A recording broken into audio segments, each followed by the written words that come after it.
You're listening to the Pre-Hospital Care podcast on the Medics Academy Network. Welcome back to the Pre-Hospital Care podcast. In this session, we're going to do a year in review. So I have some of my co-hosts with me for this session, Lisa Burrell and Kia Rutherford. And what we're going to do in this session is really just talk about some of the successes, challenges, and indeed key moments that have shaped pre-hospital care in this last year. Fundamentally, we're just going to have a good chat actually around some of their reflections on the year, some of their challenges, their highlights, their lowlights, and everything in between. So, Keir and Lisa, welcome to the podcast. Hi, Owen. Hi, Lisa. Good to see you. Nice to see you. Nice to be here. Yeah, it's great to have you guys with us.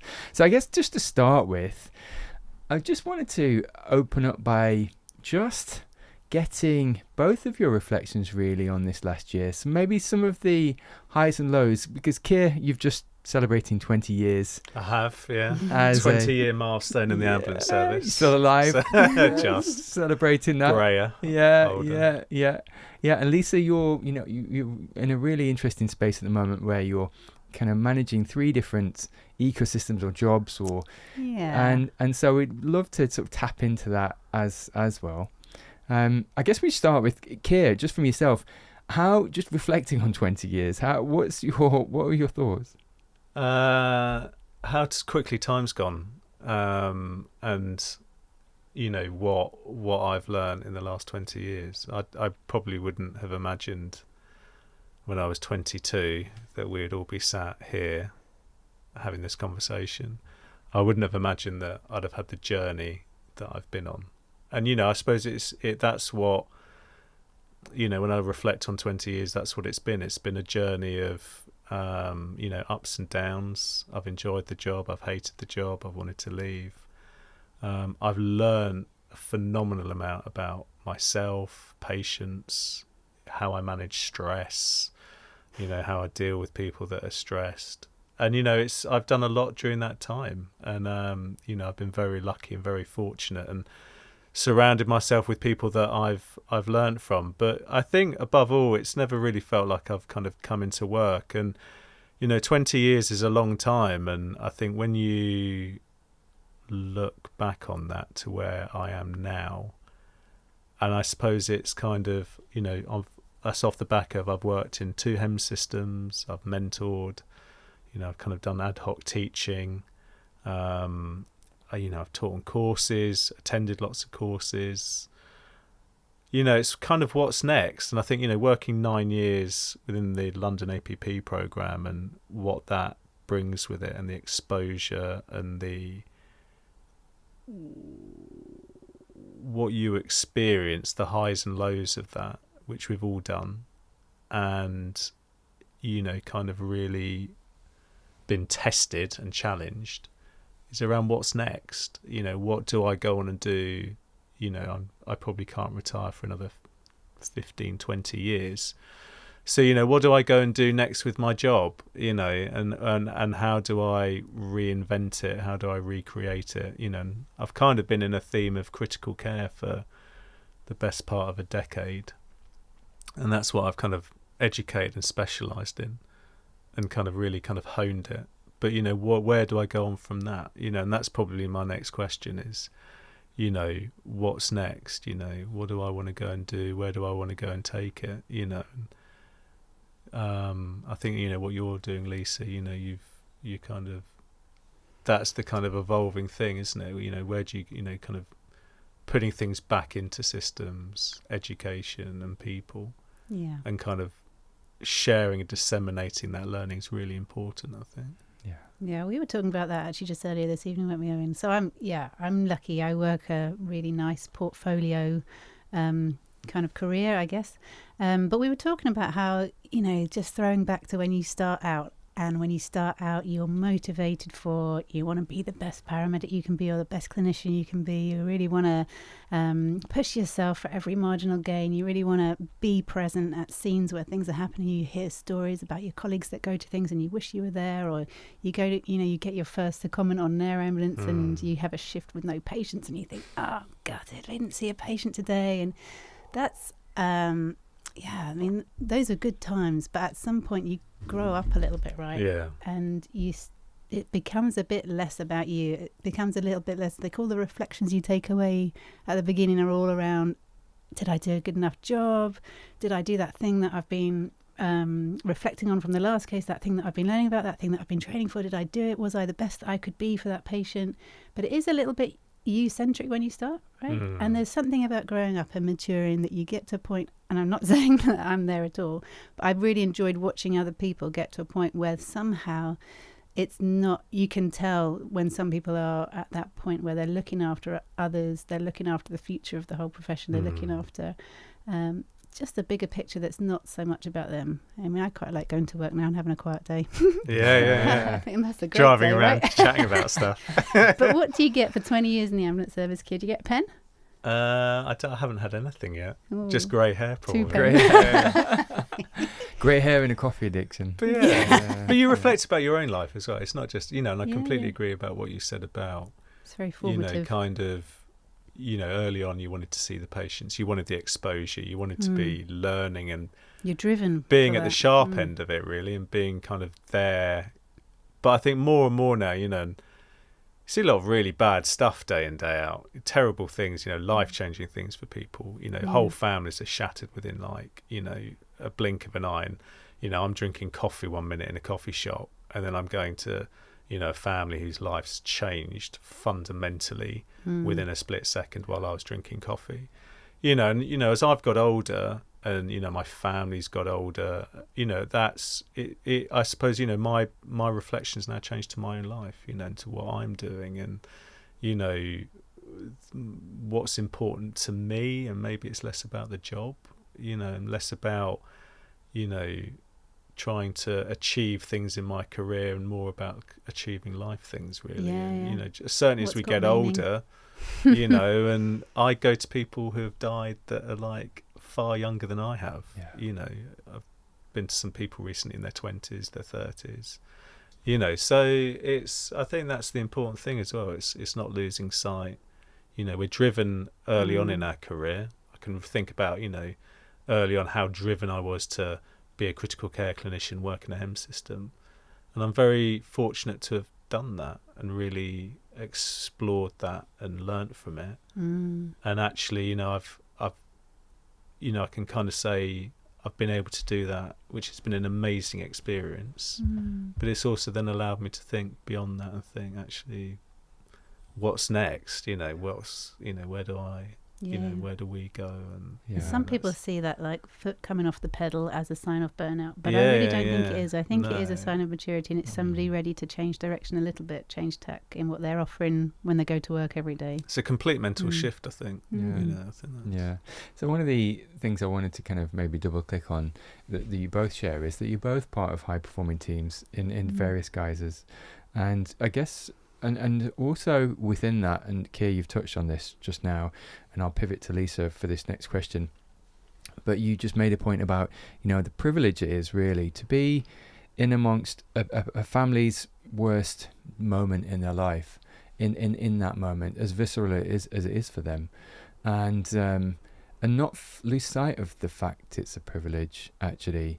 And that the fact that they will remember that interaction probably for the rest of their days, and it's just maybe just another shift for a critical care clinician, but it's not for the family. It's such a, like you said, a fundamental pivotal moment. And I guess the pivot on that, and the question, Lisa, to you would be, you are both part of two, and you're part of three different teams really, which are high performing, and I guess my question would be, how have those teams evolved over the last year or so in the nature of being high performing? What are some of the iterations that you've seen and been part of to continue to push the envelope of that high performance? That's a good question. Depends, guess what you mean by high performing and how we measure, what is successful and what is meaningful for people. So I do work in three quite different areas, really. So one is working for an air ambulance team, which is great, and I deliver their education in the main, or I help to lead on delivering the education. Actually, they're an extremely proactive team. then I also helped to deliver a master's programme at St George's in Tooting, South London, which is for paramedics who are already working in these high-performing areas, whether they're working for a HEM service or a critical care team, they're already got that sort of level of motivation. And then I also work as a critical care paramedic, responding. I think what it is that drives people in high performance is their intrinsic motivation, right? There is something like, if you look at the sports teams and that some people are driven by the sort of fear of letting other people down. Some people are driven by feeling like they need to keep up with the team around them. Some people are driven by kind of anxiety, or I don't know, like the fear of negativity is what drives some people. But what you find in the cultures of teams who are really striving, I don't know, you find people who are motivated for something intrinsically good. They're motivated by the success of being around other people who are passionate and committed and reflective and honest and transparent. Being part of that culture, I think, is what really drives people forward. So yeah, I mean, I'm really lucky and humbled actually to work around people who are intrinsically motivated for good practice. And it's not it's not something that I particularly have to work hard at in some ways, because like I say, in the teams that I work in, people are already quite proactive in their own education, and it's my privilege to be taken on that journey and be part of that with them. What takes people forward, I guess, comes from what they value as meaningful, which is kind of what Keir's been alluding to. Yeah, and that's powerful, because like you said, it as Keir said, it changes over time. I think your intrinsic motivation does change as you change as a person. And that's okay. And I think, to your point, Keir, it's acknowledging that, it's having the self-reflection to acknowledge that, and then do something about it on the back end to harness that. I guess my pivot on that question then, Lisa, would be how, and this kind of leads me into maybe more of a technological question, but also a transparency question around how have you seen in these high-performing teams of various natures, technology has enabled us to reach into the patient journey a little bit more, reviewing ultrasound scans, reviewing ECGs, or post analysis or post case, and also body worn cameras and also patient outcome data. So this all starts to, in a way, increase the resolution of governance, of fundamentally of decision making. How have you seen that change over your time leading education?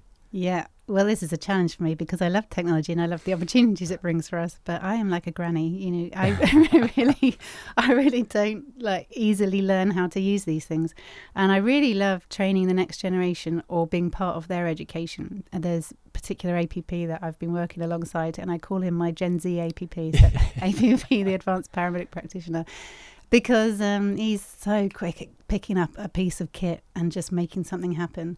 I might be able to bring to a case a bit of insight and steadiness and judgment and experience. But if you want something done quickly, I just love seeing how quick some of these new guys are at picking up technology and stuff. And they are pushing forward the use of things that I would have only imagined when I trained in my first years as a advanced paramedic. Ultrasound, you've mentioned, is a great example, right? And my aspiration at the beginning was to be able to pick up a probe, put it on someone's chest, and find their heart. And it took me time to even be able to find the confidence to do that. But now, I working in a university setting, you really do get to see the sharp end of what people want to explore. They bring those things forward as their inquiries, their research questions or whatever, and you see what people are motivated to try to push forward. And a lot of it is driven around technology. Ultrasound is a great example because we're seeing more and more people want to look at, regional wall motion abnormalities for diagnosing non-STEMIs. So we've been really used to ECGs, but if there's nothing on the ECG that's diagnostic of a lesion, then people are now using ultrasound to hand over to a PCI team about their concerns for that patient. And it's great. It's taking it to another level that we hadn't really pre-hospitally dug into before. The interventions that people want to bring in, like regional anaesthesia for paramedics, brilliant, but you need to be good with ultrasound to identify the right anatomy and do that safely. invasive arterial monitoring, brilliant, could take our patient care to the next level. It's not being rolled out everywhere at the moment, but it is being rolled out in pockets, and that is another ultrasound guided technique. So getting familiar and getting to grips with something like that in my day seemed a glimpse has now just opened up to us a whole world of that we're starting to explore, which is great. Yeah, no, fantastic, and I absolutely, and I think it evolves in pockets, and then I think over time it's really interesting how something becomes the standard of care, because there's a genetic, and we'll revisit this, Lisa, actually, because there's work you're doing on a systems level which is looking at gaps or indeed disparity of critical care education, and we'll maybe come back to that. Kira, I'd like to pivot maybe a bit and just ask you about debriefing. Because I think when we were, starting the APP scheme, the Advanced Paramedic Practice Scheme in London, and I was the second iteration with yourself and with you, Lisa, debrief was still kind of a novel. It wasn't necessarily novel if you've been working in a HEM scheme, but to the wider ambulance service, debrief after a call was kind of novel. It seems to have been embedded more so now. There's still not really much training on debrief. People aren't really trained to deliver a good debrief. But I want to get you to speak to, or just get your reflection really on the power of it becoming a standard of care. That actually when you're not there, people are starting to debrief on calls, and how powerful that can be, the utility of that. And also, me and Lisa were talking offline about just the power of storytelling. And how paramedics tell stories to each other, or EMS staff tell stories to each other on a station level as a way of processing some of this vicarious trauma that they experience. Could I get you to speak to the theme of generic debrief, and then maybe the theme of storytelling and how you've seen that evolve over time? Good question. So you're right. I think, I suppose debrief comes in many forms, doesn't it? It comes as, that kind of hot or cold debrief after a certain incident. You could be debriefing kind of post an incident with, that kind of mentor-mentee relationship, or you're in a coffee shop, or you're in the crew room or in the office and you're chatting about a job. And yeah, absolutely, that in itself is a debrief and kind of processing it. Debriefing, it's probably when I started in the APP scheme in 2015, that was very much something that was being there was a real emphasis that we debriefed every call, or most calls, with crews that we were with.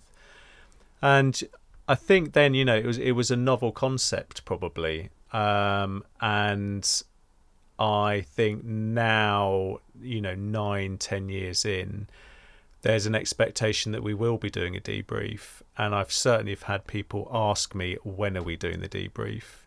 Or, others where I think very much in the past you'd be the one implementing it. I think now we have far more different kind of a wider range of people now implementing debriefs and leading debriefs. So it doesn't necessarily just have to be the APP anymore. And, I think, if crews are empowered through that process to then debrief their calls when somebody isn't there, then that's even better. And, being able to talk about things openly and feel that kind of safe space to do that.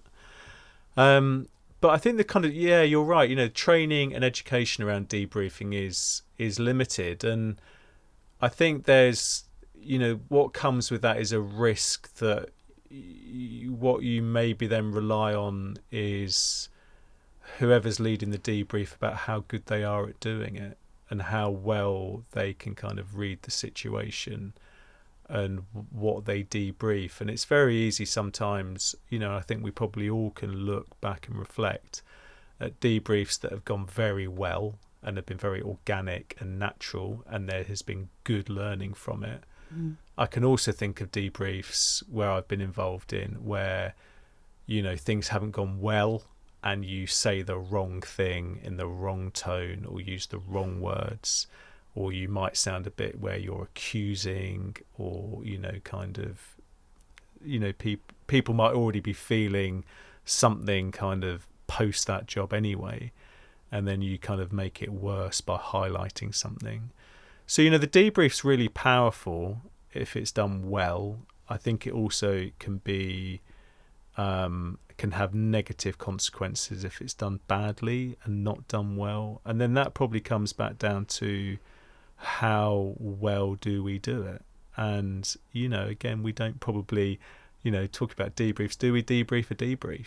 You know, do we talk about actually, you know, we've all been involved in kind of case-based review within various different systems.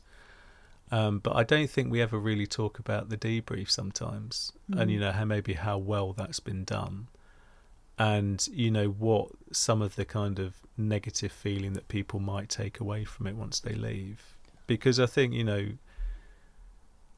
some people are very good at doing it, and some people have got the skill and have worked at it, and then some people, I think, do it because perhaps they feel the need to be doing it, but might not feel as skilled or as confident doing it, and then maybe don't do it as well.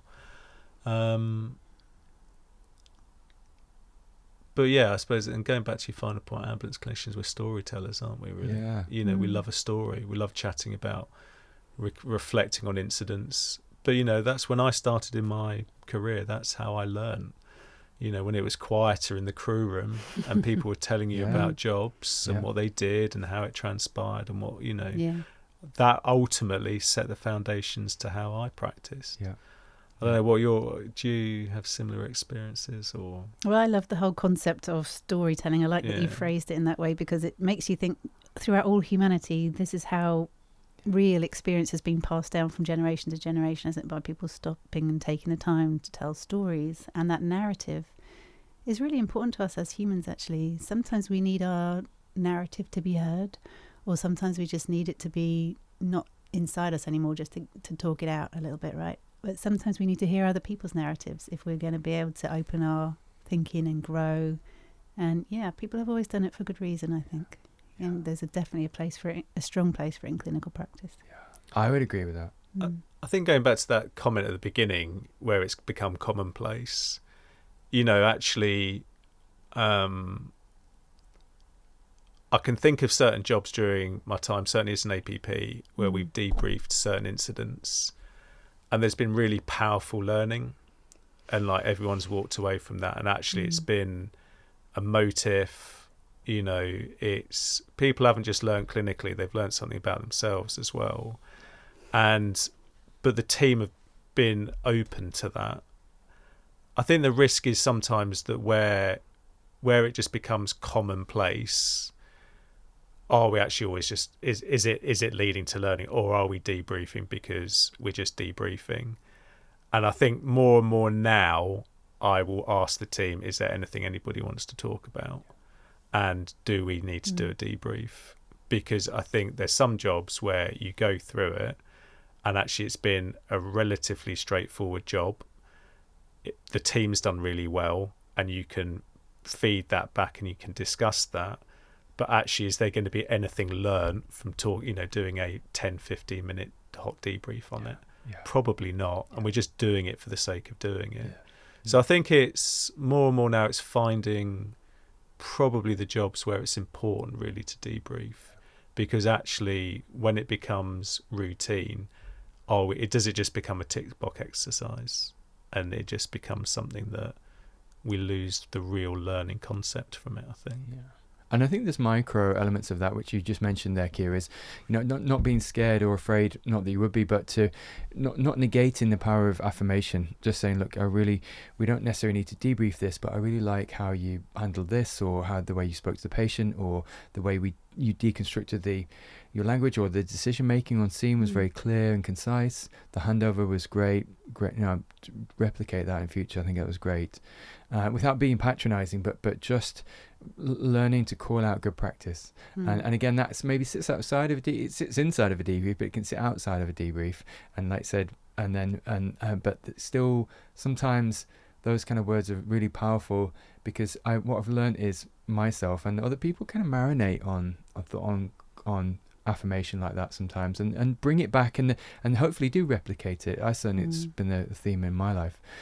So a couple of things and pivots I'd like to switch pace a little bit.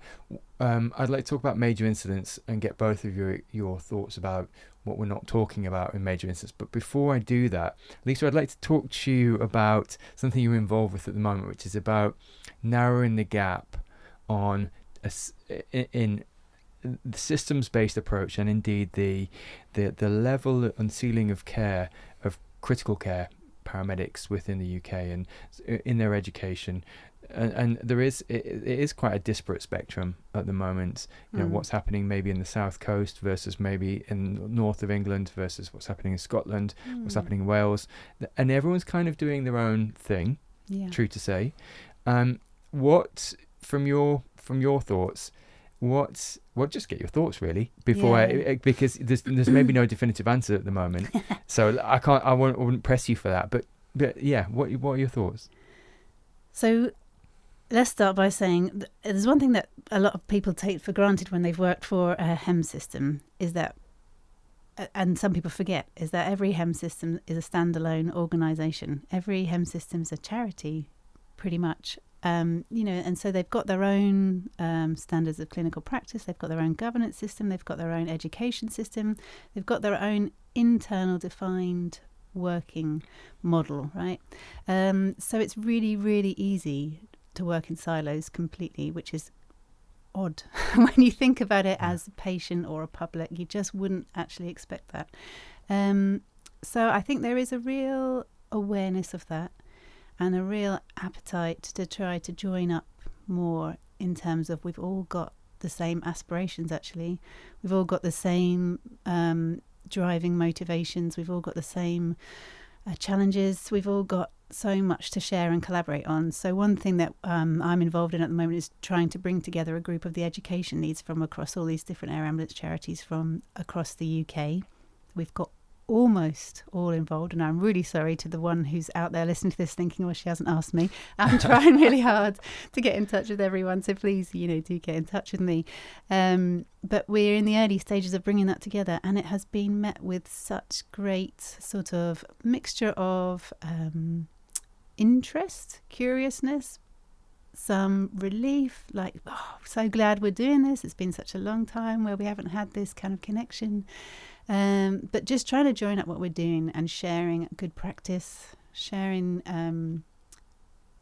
understanding of each other's systems, really, because I want to know what's happening in north or down in Devon. I want to know how they're facing their challenges of the geography that they have to overcome to deliver equitable care to the patients, or to support the development of the paramedics towards advanced clinical practice, that they haven't necessarily had to meet certain pillars of NHS streams before. I want to know how they're overcoming some of this stuff.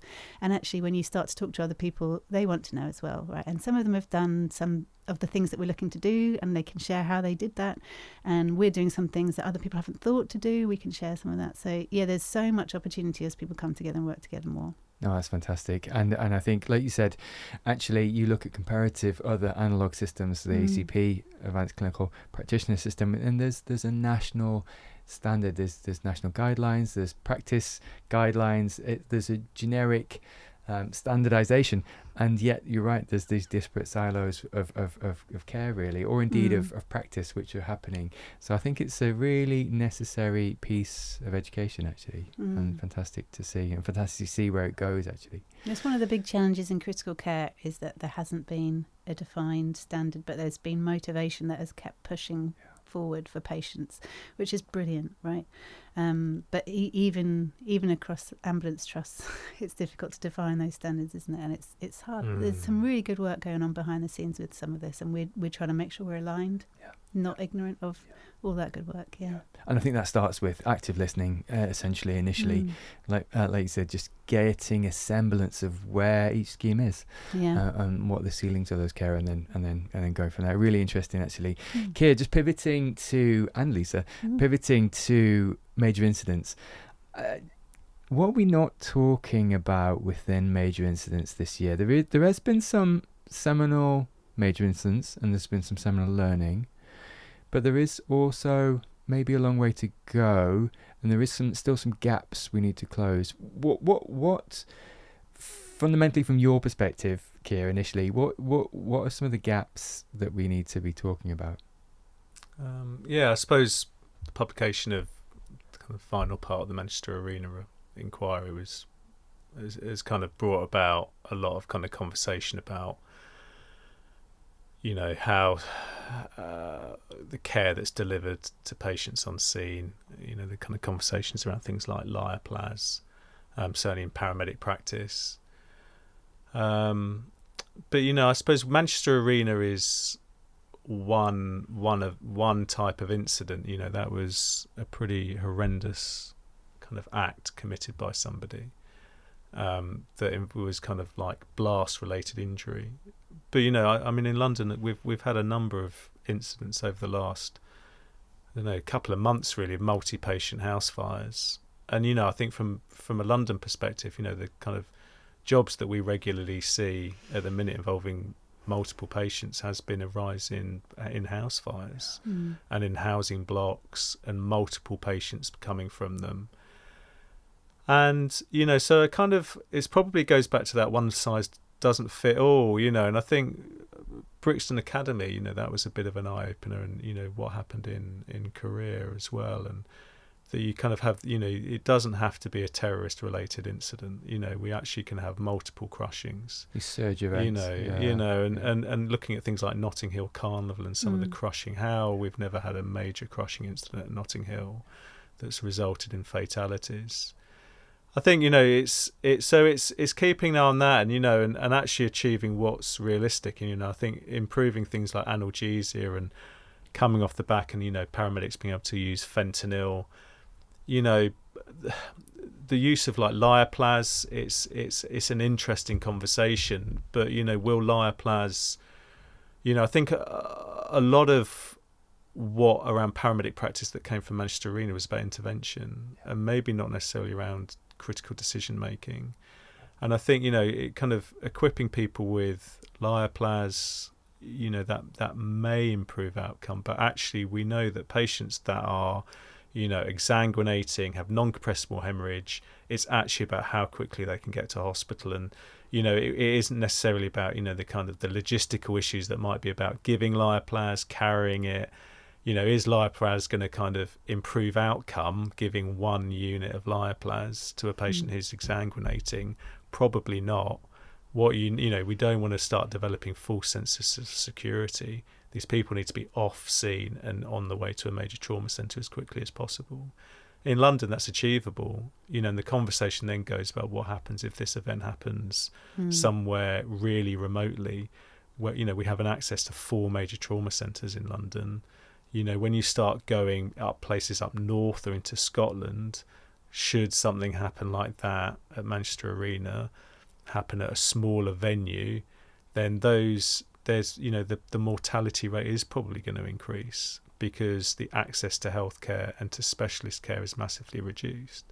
And you might then see, you know, there are more reliance on HEM systems and, you know, air ambulances to move patients larger distances to hospital.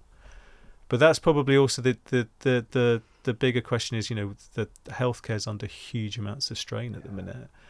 And, you know, if we had an event in London, you know, a lot of the hospitals are under such huge amounts of strain at the minute. You know, moving 20 to 30 patients to an MTC, is that MTC going to be able to accommodate them? Are we going to see patients being moved from a casualty collection point to another collection point or casualty clearing station outside an emergency department because there's simply no room or access to take them in there, or resources to manage them, especially during winter pressures? So, you know, it's probably managing those concepts. And, you know, I think there's a lot of work to come from Manchester. There's a bigger picture, I suppose, you know, of all of other events, train crashes, explosions from, you know, kind of. But it's I think probably what is, you know, the care gap of what the health system's under, the strain and stress of it. When our ED colleagues, EM colleagues who work in ED tell us that going to work every day is like a mini major incident every day, and that's how they're describing it. You can't imagine how we're going to deal with a major incident on top of a daily major incident, right? It's incredible. Yeah, stressful. And some of the, exactly. And actually some of the burnout that comes from that, because like you said, going into almost a mini war zone every day in an emergency department is extremely, extremely stressful. I think just the final point that going on to that, though, I think one of the big things in the conversations is, going back to intervention, it's actually equipping people to really be able to make critical decision making around how they manage patients at major incidents, and empower people to move people early and think critically and to identify patients who are dying. Yeah. And it isn't just about equipping people with TXA, with Lioplaz, with fentanyl. They're all really important steps, but it is about identification and critical thinking about what we do with those patients and not get caught up in a big system response. I think that's probably one of the things. Yeah, move patients quickly through that need to be moved. Yeah. Lisa, I'd like to pivot slightly and just look at an interesting concept, one of subjective knowledge, and just the way in which the cadence, and this is true to say, I think this last year is maybe evidence of that, this last few years, is sort of the cadence of the lifespan of a clinician within the ambulance service has narrowed somewhat, but with that, the lived experience and indeed the vicarious referral of that received wisdom has been not lost, but maybe diluted slightly, because we haven't got the clinicians doing 20 years, 30 years. We people pivot quite quickly into different roles. Could I get you to speak to what we're losing from not sort of passing on that sort of, that subjective knowledge, that lived experience knowledge, which Keir spoke to earlier, actually, around being on the crew at the crew room, saying, "Gosh, I went to this job.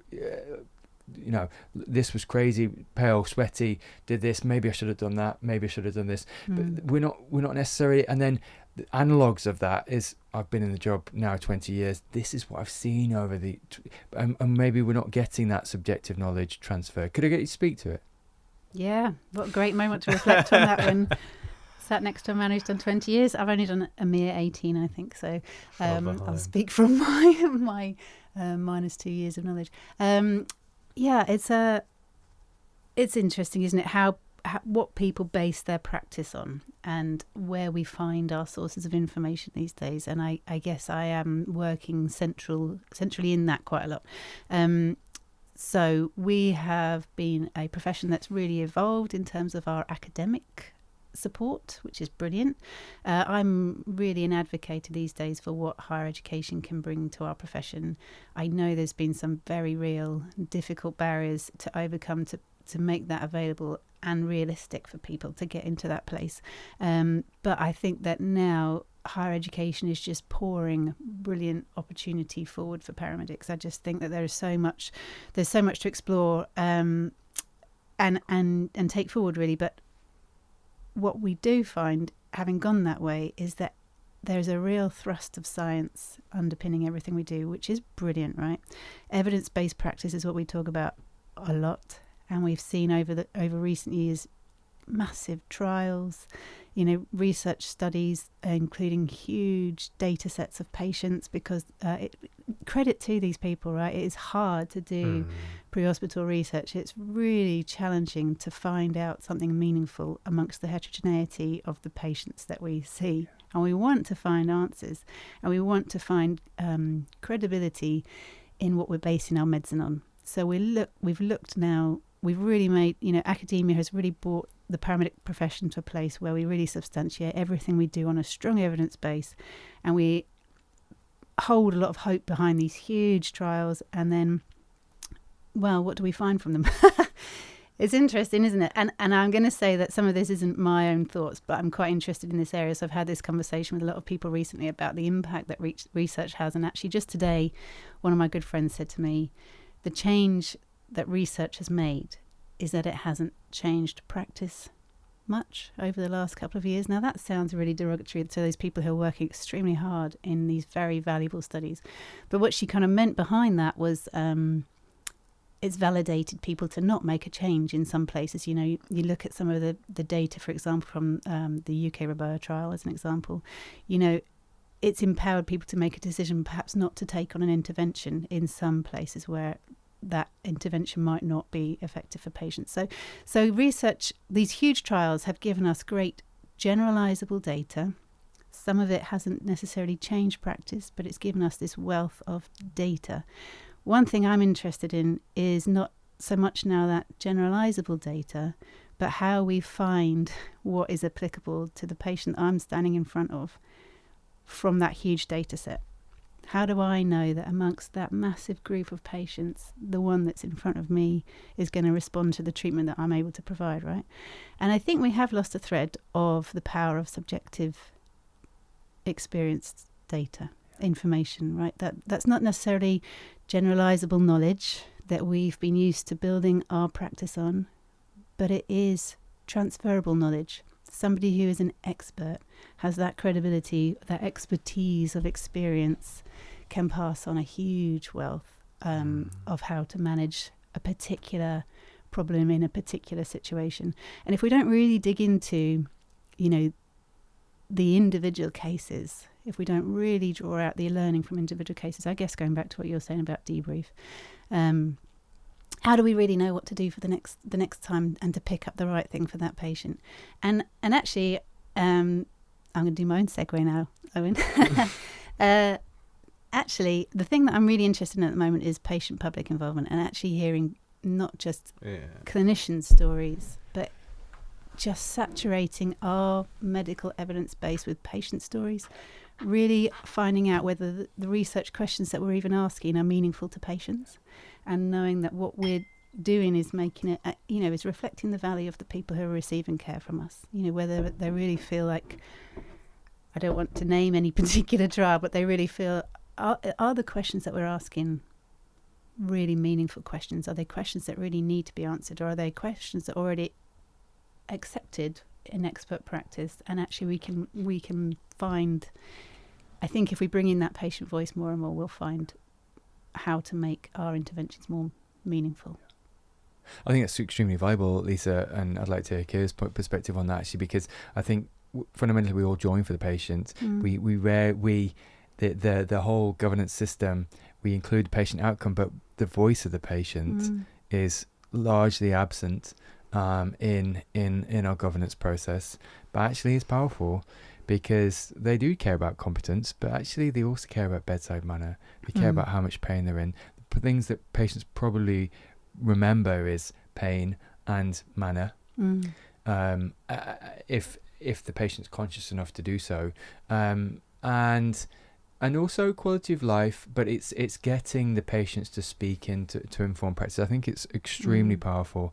And this patient public involvement, certainly when I was doing my PhD proposals, was around cardiac arrest and cardiac arrest survivors, was really powerful, actually. And, the rehabilitation and the convalescence. So, just the chest pain that patients were going through, some of the engagement or lack of engagement from the rehabilitation process, some of the lack of, what I found with cardiac arrest survivors was what they really appreciated was engagement with the paramedics or the EMS staff, because there was a real memory loss, acute memory loss of the event because of the event, the cardiac arrest, and so helping them to piece that puzzle together was super powerful to them, because it is a seminal moment in their life. It's a seminal moment where nothing will be the same again, but they can't remember a lot of it, and so that memory, that jigsaw puzzle to them was super important. And I was doing it out of being forced to do it by the University of Surrey, and I was hating it because I was like, this is just getting in the way of my PhD question or my proposal. But I sat there with 4 cardiac arrest survivors, and I actually thought, oh my gosh, this is what I joined the job for. There's so much to learn. This is what I joined the job for. All of the information that you gain from a paper so much more impactful and meaningful. Yeah. Do you think we, as a profession, and not just paramedicine, but medicine, nursing, do you think we're do you think there'd be a fear of actually hearing the truth sometimes? To what? Because, I think what you were saying around, we want to publish evidence that shows good things happening to people. Good outcomes. And a bit like what you were saying as well around, a lot of the emphasis, early in our careers, we want to be involved in doing stuff. We want to be involved in interventions and being at the sharp end of patient care. But at the end of that is a human being. Yeah. And actually, is there a risk with that approach that you don't see the person, the human being at the end of it? And there's a fog there then. And actually, what are the experiences of patients? And I've been a patient, and I look back, I've had really good care at one place and pretty suboptimal care at another place that led me to my hand not working for 6 months, and so it's interesting. I think that's a really interesting well, you point. have hit on probably one of the most controversial parts of all of it, which is how do you choose your patients that you listen to, and actually what would we learn from the patients that we don't normally tap into? That why do we not include some patients in that patient voice?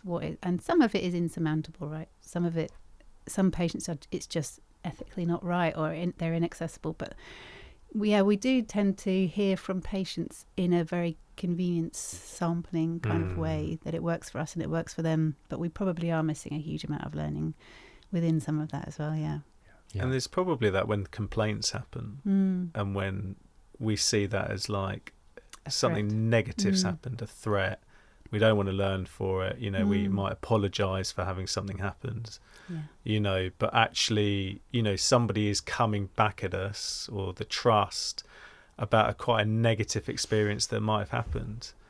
And actually that's a very different approach, that we celebrate the thank you letters and the cardiac arrest survivors, but actually I think almost from what you're saying, I almost feel like sometimes there's a lot to explore from where things haven't gone well. People have had bad experiences because they're the ones that ever complained, and there's a lot of people that aren't empowered enough to complain.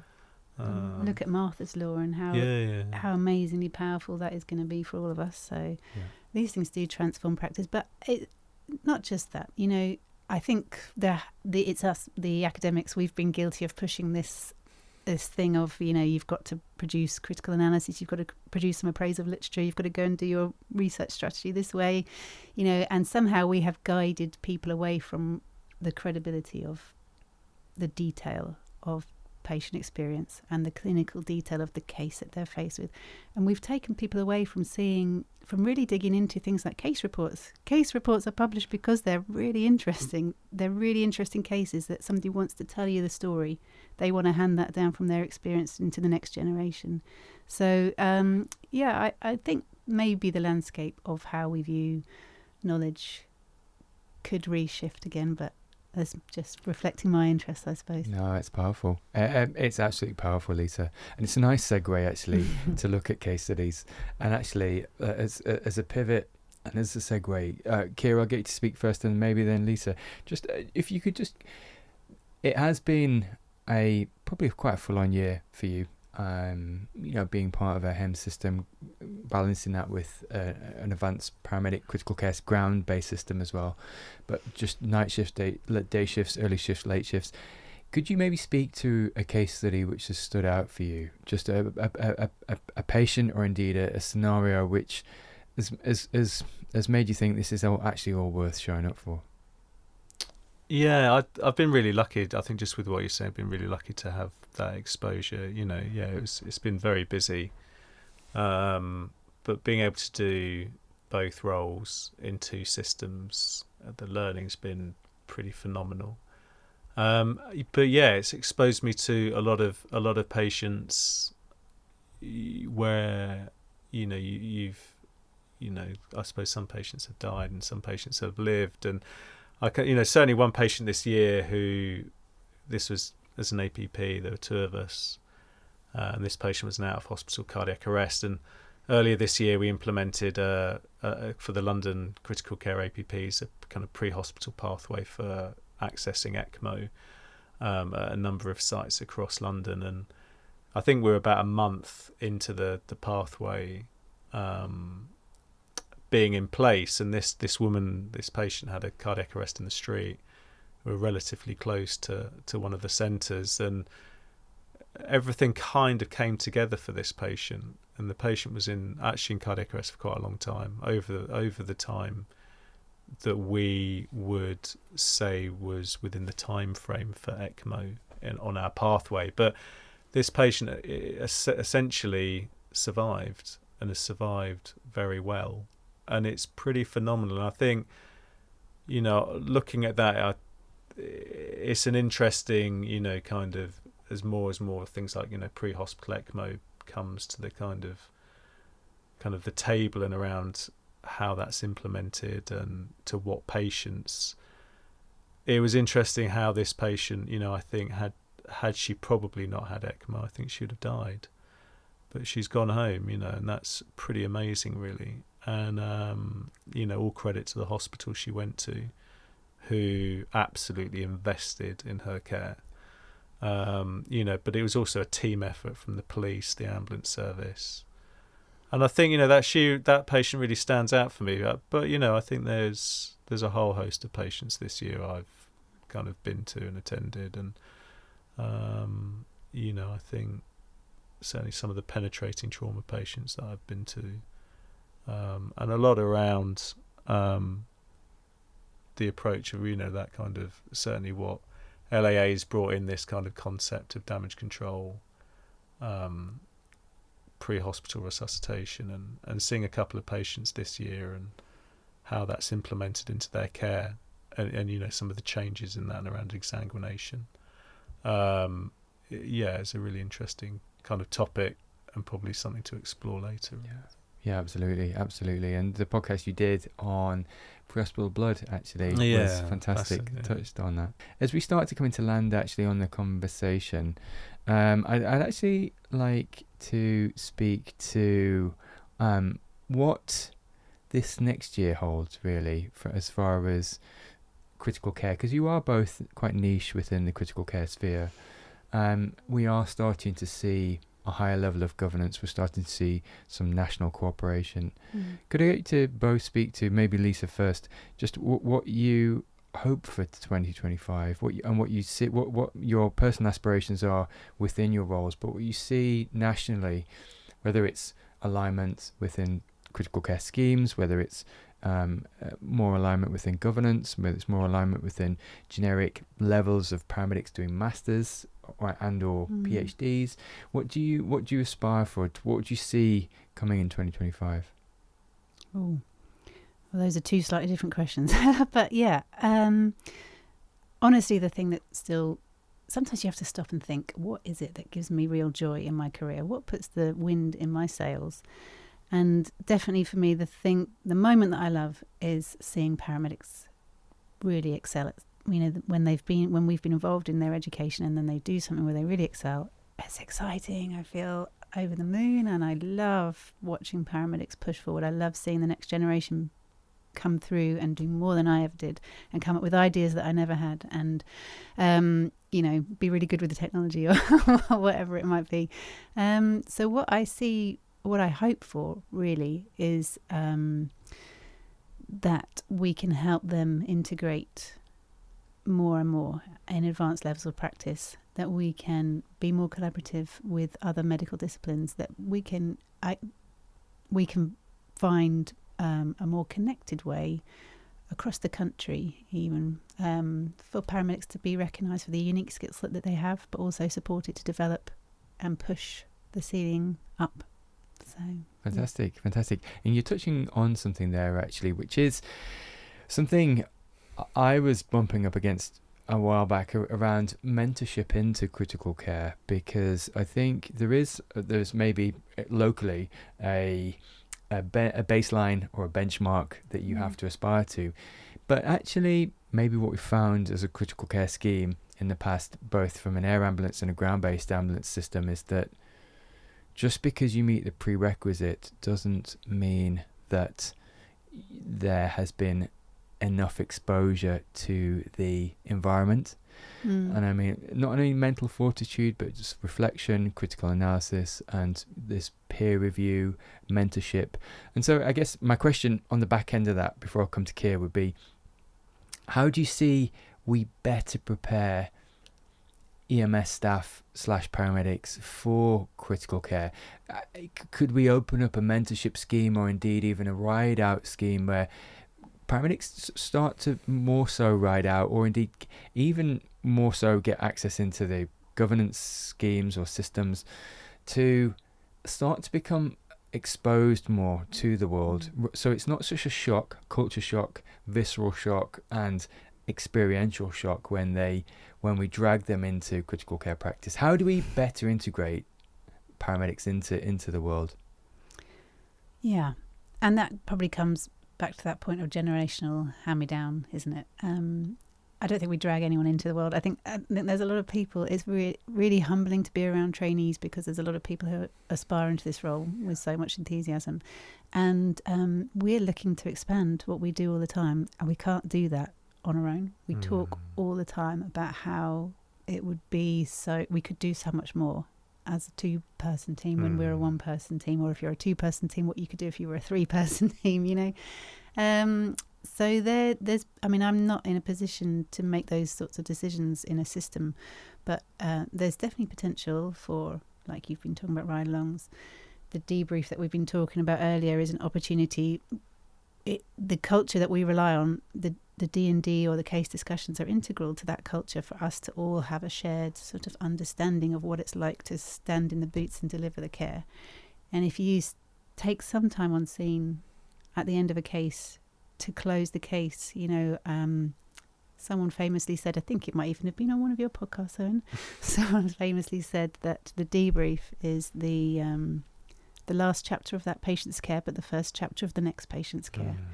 And it's really important actually to offer that to the team who are on scene, so that you can start to share with them a little bit of your thinking and your perspective, or the way that your team have viewed that case, that they can then take forward into their practice. So it might not be tangible, they might not be coming out and sitting in the seat next to us, but they're taking away a little part of your brain and your model every time that they work alongside you. So yeah, there's opportunities, aren't there? People come and be involved in courses, people come and do electives. There's probably more we can do. And actually bringing in people with that enthusiasm, it's a great infuser in the culture. It's a great infuser that humbles us and reminds us how privileged we are to do the job. Yeah, indeed. Keir, to yourself. I think it's about the journey. I go back to kind of where we started, I suppose. And, you know, I think the journey that led me up to me becoming an APP in critical care from the London Ambulance Service was off the back of all the experiences and the reflections and the learning and the development I had up to that point. And, you know, I think what I'd say to anybody that, you know, wants to kind of look at entering the world of kind of being a critical care paramedic, and, you know, it's an incredible job. It's not the easiest job. But, you know, it's not rushing the process, and it's starting on the journey now. And that journey isn't about doing the Gucci stuff. It's about knowing who you are, how you function under stress, how you talk to people under stress, you know, putting yourself in really challenging environments, but also then going away and doing other roles. And it isn't just about tick boxing a role. It's about really understanding it, knowing the ins and outs of it, you know, kind of picking it apart and being really good at it, and then moving on to something else. And then eventually all of that leads up, and then you're a standalone good clinician, and then go and start looking at those jobs. Because I think when people rush it, it's the difference is you can have the badge, you can have the title, but are you really good? Are you know, do you have that kind of ability when all is going wrong as a solo clinician to turn up and identify what's happening, not belittle the team, bring it round together under really stressful circumstances. And it's the journey. And I think, and it's education, it's doing higher education, it's doing courses, surrounding yourself by people who inspire you, who will motivate you, who will give you honest feedback. And I think once you've established all of that, it's just a natural progression, I think. And people, and I think a lot of the people I've worked with, probably like you guys, really, that's how you've ended up where you've ended up. Listen, I think that's a great place to finish, actually, and I agree with 100% with everything you both just said, actually. Thanks for your time today, and I look forward to hearing more from you both in 2025, so thank you. Thanks, Owen. Thanks, Owen. You're listening to the Pre-Hospital Care podcast on the Medics Academy Network.